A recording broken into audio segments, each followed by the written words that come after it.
Hello again, everybody.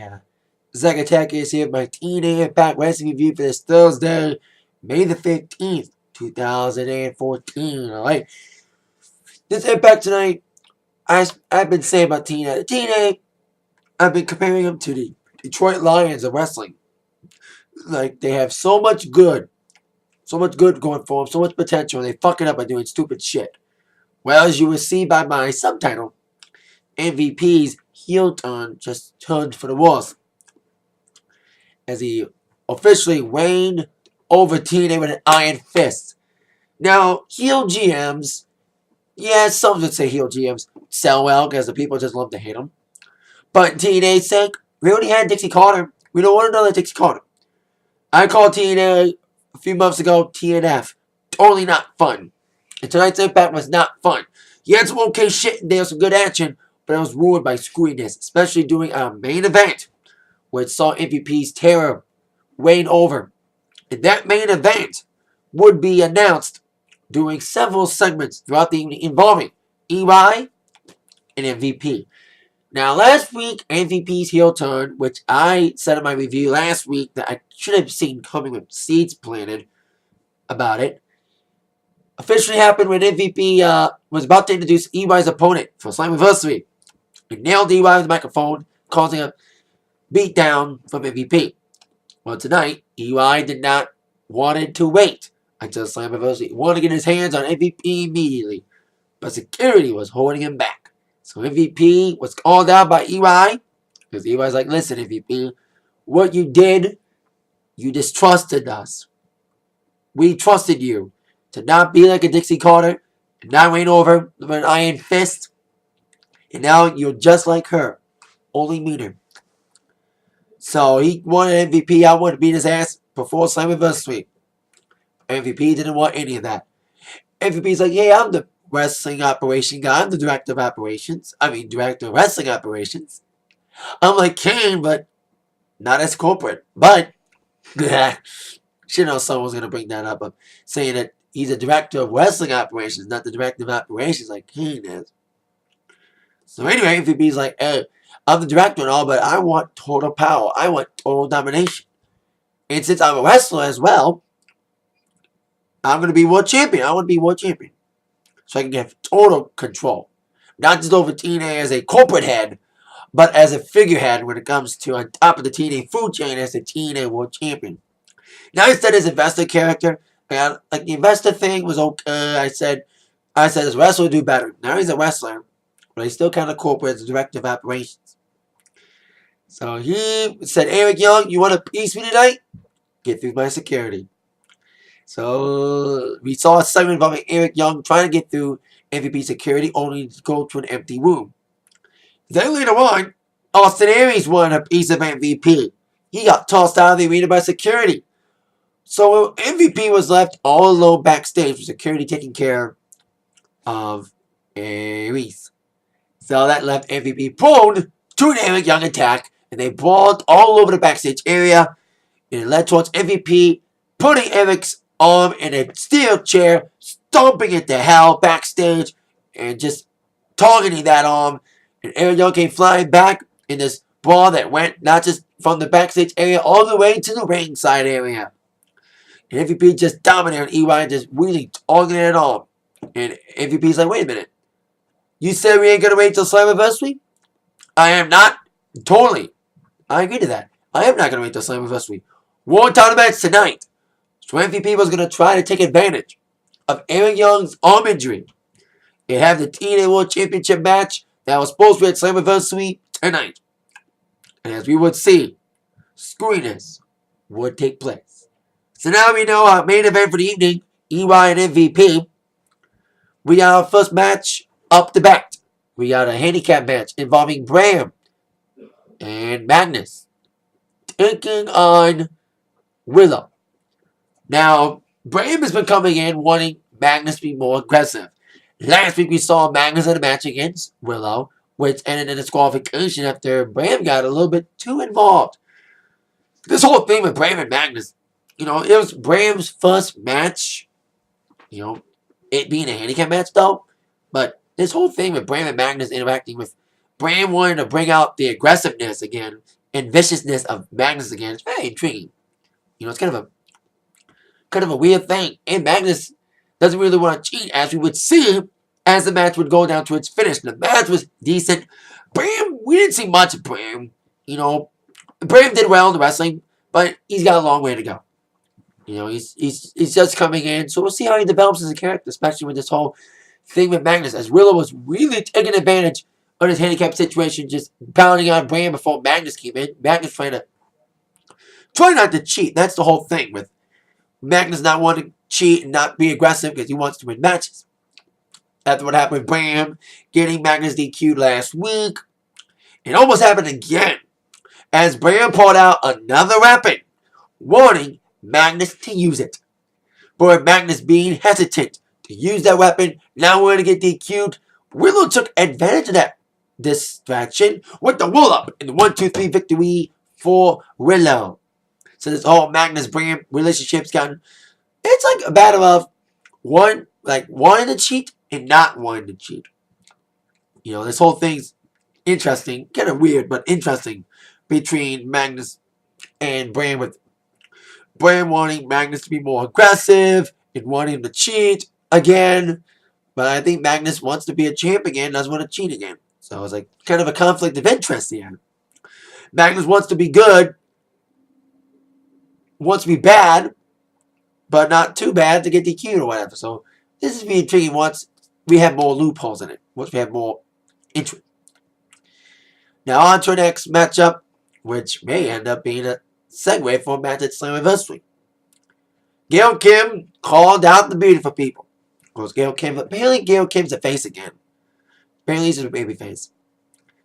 She's kind of hinted towards being a baby face again when she teamed up with Madison Rayne a few weeks ago, and now Gail Kim's apparently a baby face.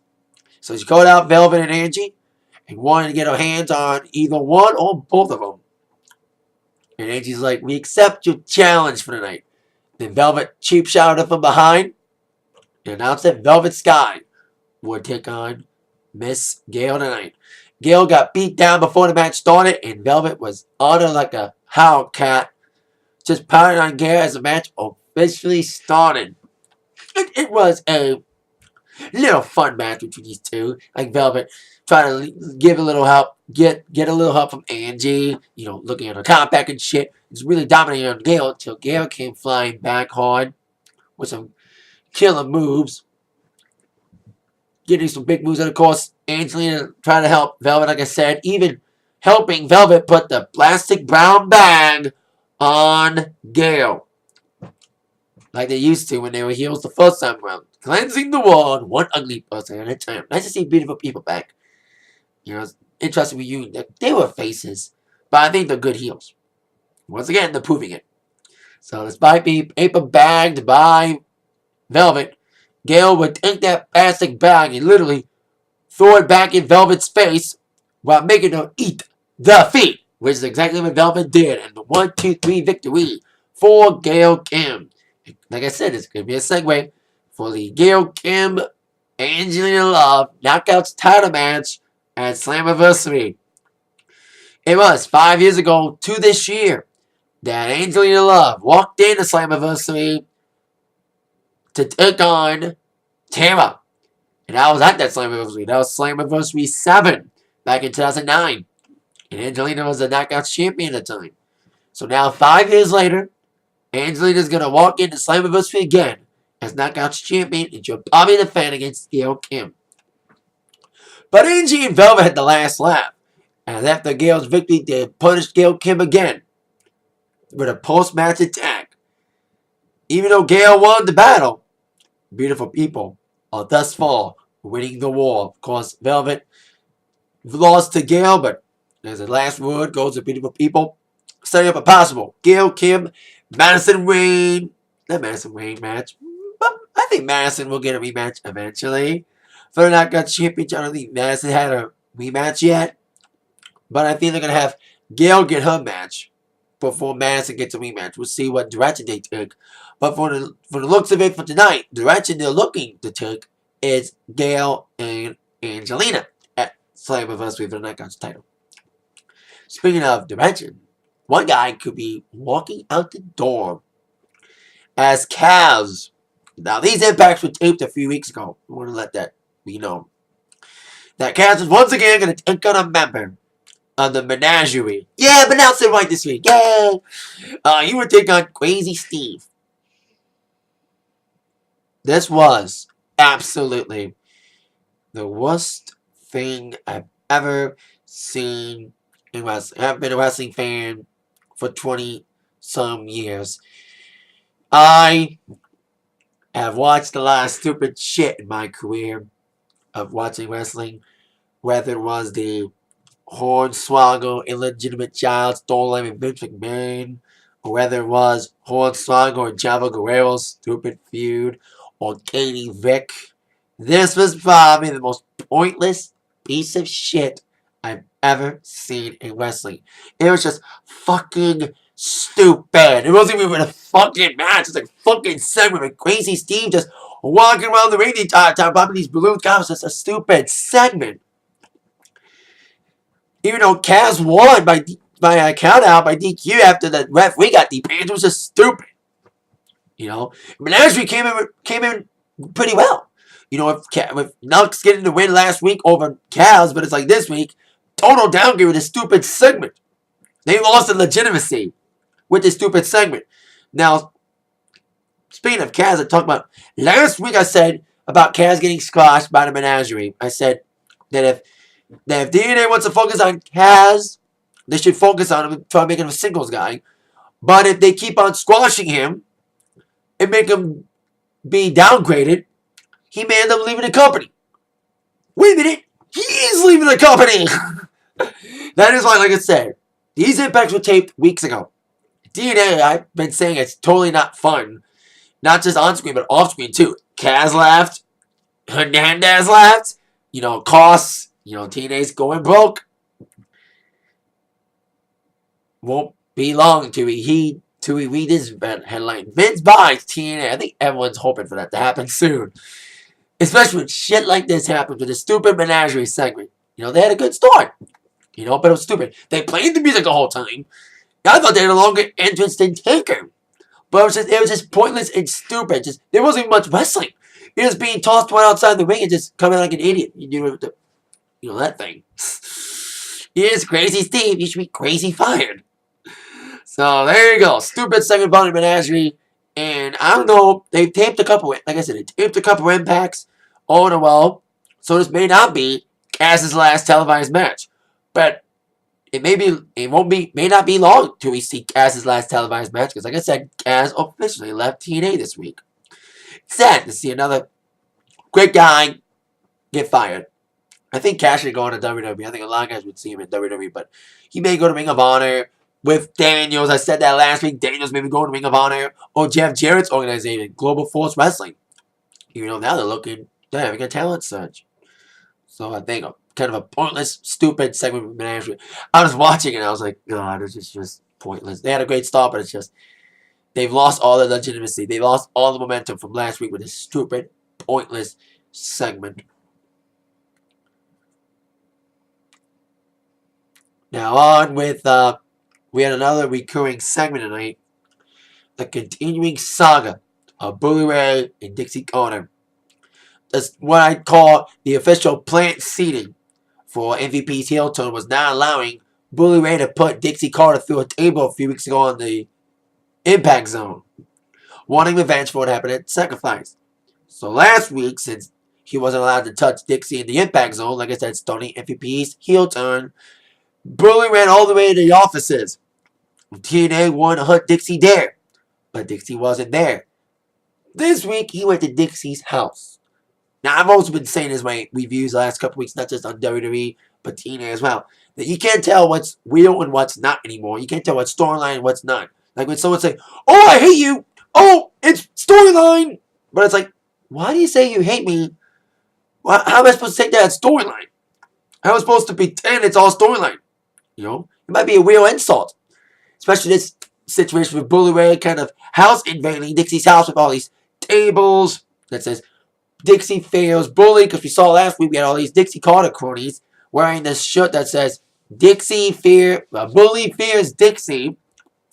If Bully Ray took care of Spud, when Spud laid out, Dixie Carter looked like she was going to admit that she feels Bully Ray.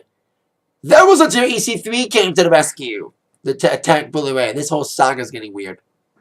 So we'll see how this goes, if Dixie will finally go through that table or not. Suspense is killing everybody.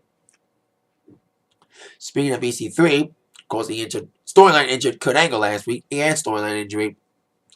Angle's contract's going up in TNA, and he's been not shy about saying he wants to go back to WWE. So this could be a way of him going out, because he says he's going to be out for 4 months. In 4 months, his contract is up. So it might be a way of saying, bye-bye, Angle, go to WWE. So we'll see how that ends up. Now, on with our next match. If there was anything good about Impact, actually this match was pretty good. James Storm taking on Mr. Anderson. It was actually a fun match. Of course, it was stemming from Anderson being screwed out of a championship match by James Storm 2 weeks ago. And this match was made last week. And this match was pretty good. There's some good offense, some great action for both these guys. If they really keep it, this could be a good feud. If this keeps up, this could be a really good feud.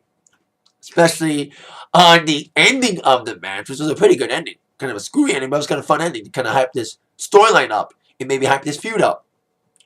So there was a great move with both guys. It was a good action, very good action for both these guys. You know, I like James Storm. I think he's been a great heel since he's been heel again. And I've been a huge fan of Anderson, even when he was Mr. Kennedy in WWE. Speaking of who was supposed to be Vince's illegitimate son. Anyway, as both guys were fighting tooth and nail, Storm tried everything to take care of Anderson, but Anderson could not be beat. So James was going to go for the cheating route. He pulled out a bottle of beer. So he took the bottle of beer, he drank it, and he was going to nail Anderson with it, smash the bottle over his head. But then the referee caught him, and he still had the beer in his mouth. So as referee was taking the beer bottle away, Anderson was going for the mic check, but then James, I cannot believe he held that beer in his mouth for that amount of time. I know it was only 10 seconds, but it felt like an eternity. So referee distracted with taking the bottle away, James spat in the face of Anderson while trying to set up the mic check, and the referee did not see it, because like I said, it was taking the beer bottle away. So had to spit in the face with the beer. 1, 2, 3 victory for James Storm. Kind of a cheap, sly way to win. But hypes his storyline up, hypes his feud up. This could be a good feud if they really get going with it. Okay? This was a fun match. Some great offense, some great action for both these guys. I thought it was a good match from the beginning. These two could have a good feud if they really put time and effort to it. Unlike what they've done to Kaz and other people that send them out. And maybe Angle's on the way out. They really put time and effort. This could be an interesting feud. And the match was pretty good. The ending was kind of a, cheating route, but I like it. Kind of hypes more for the feud and Anderson to get more revenge on Mr. Storm. Of course, Storm has been friends with Gunner, so he turned his back on Gunner. And another segment we saw Gunner, of all people, see Sam Shaw, a guy that Mr. Anderson sent to the loony bin. The creepy bastard has got a doing heel now, aligning himself with Sam Shaw. That's interesting, because he saw Sam in an asylum, insane asylum, all straight jacketed up, and saw Gunner saying, "You need a friend." That's all we saw. This could be a recurring segment for the next couple of weeks, like we saw with this menagerie, with all these segments for them that they finally debuted. So let's see what's going on with this Gunner Sam Shaw situation. See how that ends up. Now on to our next matchup. X Division Championship on the line. 3-way match. Sonata defending against Tigre Uno and DJZ. Still recovering from the flapjack move that he got on the top, over the top of a ladder last week from the Wolves during the ladder match between them and the Bromans. And I'm happy to see X Division finally get some spotlight again. It's been a few weeks for X Division action. There's not a lot of X Division guys left. I see a lot of people, like I've been saying, a lot of people have left. Kaz left, Daniels is gone, AJ's gone, Joe's out. A lot of great X Division guys are gone. Even Saban's gone. If they get a couple more good guys, especially like Sonata and Tigre Uno, they can really rebuild the X Division around them and newer guys like them. Because these guys are the Bears, the the candle holders of the X Division now. The X Division is going to be built upon those two. They had a great best 2 out of 3 series. And now that they need new X Division guys to step up, and these two are going to step it up and really rebuild the X Division upon their image. And these two had a great matchup tonight with DJZ, but DJZ looked very good in this matchup. Great action for both guys, some great high-flying spot action from all 3 of these guys. Because this is X Division, you know, even though there's not a lot of X Division guys left, they can still deliver when they have to, you know. And I wanted to bring back, remember like 1 or 2 years ago, they had like every X Division title match must be a triple threat match, must be a 3-way. They should go back to that if they get more people. Because I like that. Bring back fucking Petey Williams. Come on, man. I love when they brought back Petey Williams. I was that last year. But if they let go of Cass and Daniels, they probably won't bring back any more older people. So there you go. Sonata eventually got the victory with a great move, a big suplex move on Zima. So there you go. Like I said, all 3 guys were impressed with this matchup. Some great spots from all 3 fellas with a big flying move. I think Zima, not Zima, threw off the top. That Tigre came off the top and splashed on both guys, being Zima and Sonata. All 3 guys look good. Very great high-flying matchup for X Division. So there you go. Great matchup. I hope to see more X Division action down the road. Now, on to the next match, our main event. EY and MVP for the TNA World Heavyweight Championship. When that was announced, I was like, wait a minute. This is supposed to be the Slammiversary main event. And they're going to have it right now on TV. But then in the back of my mind, I was like, something screwy is going to happen. Somebody's going to interfere. Someone's going to screw it. So they can still have this match at Slammiversary. That's exactly what happened. Before I get to that, which I had the match started, before we get to the interference part, MVP, of course, was sneak attacked by Eric Young. But, of course, MVP focusing once again on the reason why he wanted this title match tonight instead of Slammiversary, took advantage of Eric Young's shoulder injury. He really put a beat down on that injured shoulder, pounding it even against the steel steps before the bell officially rang. And MVP just beat down Mr. Young for the majority of the matchup until Eric Young, being the fighting champion he is and never give up attitude, gonna copy Daniel Bryan. Some people would call it that TNA would copy WWE like they always do by having another bearded guy champion, even though EY didn't have neck surgery. Anywho, by the way, I'm hearing full recovery. Title situation on wall. But I'm not talking about WWE. I'm not supposed to plug WWE. I'm supposed to plug TNA. Because I'm making a TNA review. But anyway, EY was fighting valiantly back with some big flying splash moves and really trying to get back in the running and really get back to defending his TNA World Championship despite all the beatdown and all the punishment that he was being handed by MVP. But as Eric Young was taking back control, Kenny King came straight out of nowhere, beat the crap out of EY, causing a disqualification. Now, MVP and Kenny King had a little feud going on a few weeks ago when MVP wouldn't allow Kenny King to be in a match. Now, I thought Kenny King was supposed to be in running for a TNA X Division Championship because he was going to challenge the winner of the best 2 out of 3 series involving Sonata and Tigre Uno. I thought of that during that match with Tigre Uno, Sonata, and DJZ. Where was it Kenny King? I thought Kenny King was going to get a shot. Well, we know why he didn't get a shot. Now he's involved with MVP. He beat down on EY. He wanted the referee to restart the match. Despite the DQ, MVP won the match we restarted. And Hebner wanted to disobey the boss and say that ain't happening, but then bang, got taken down by Kenny King. So the match never really restarted. Still, guaranteeing that MVP will take on EY at Slammiversary for the TNA title. But as Kenny King and MVP were taking down Mr. EY, it looked like a superhero was going to save EY. As EY was getting a 2-on-1 beatdown, Bobby Lashley came down and looked like Bobby Lashley, like I said, was going to make the rescue. But instead of making it 2-on-2, it was 3-on-1. That's right. Bobby Lashley to the other night. He speared the hell out of EY. Now, Bobby's been in both companies. WWE, he's also been in TNA. Only for a short while, though. He's been in and out. He's the Batista of TNA. He comes when he wants. Or should I say, like, Batista, Bobby Lashley's the Brock Lesnar of TNA. He comes and goes when he wants. He makes an appearance, he goes away for a while. He's probably the only thing to a part-timer in TNA. But in both Bobby's stints in WWE and TNA, I've never seen Bobby as a heel. Bobby Lashley's never been a heel. So this is an interesting move for Bobby Lashley to be a heel, especially with MVP. Now, I don't know how this is going to go. With MVP once again ruling with an iron fist, and now he has a apparent clique, an apparent posse with him, aligning himself with Kenny King, and also aligning himself with Bobby Lashley. The 3-on-1 beatdown of EY.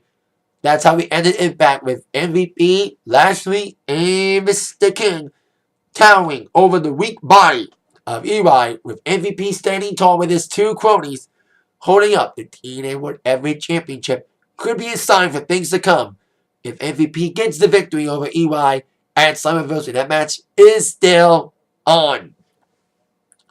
Yeah, I hate screwy main events like most anybody else. I hate screwy main events, but I had a suspicion there was going to be a screwy ending. Because it's like, they can't give away the fucking pay-per-view main event match on television. They got to have some sort of screwy ending to make sure the main event at Slammiversary is still going to happen. Which is exactly what happened with MVP getting his two cronies to come out, Bobby Lashley and Kenny King. We'll see how this goes on next week's Impact. Should be very intriguing and intense Impact with tensions high, and Dixie and Blue Ray get back in the Impact Zone apparently.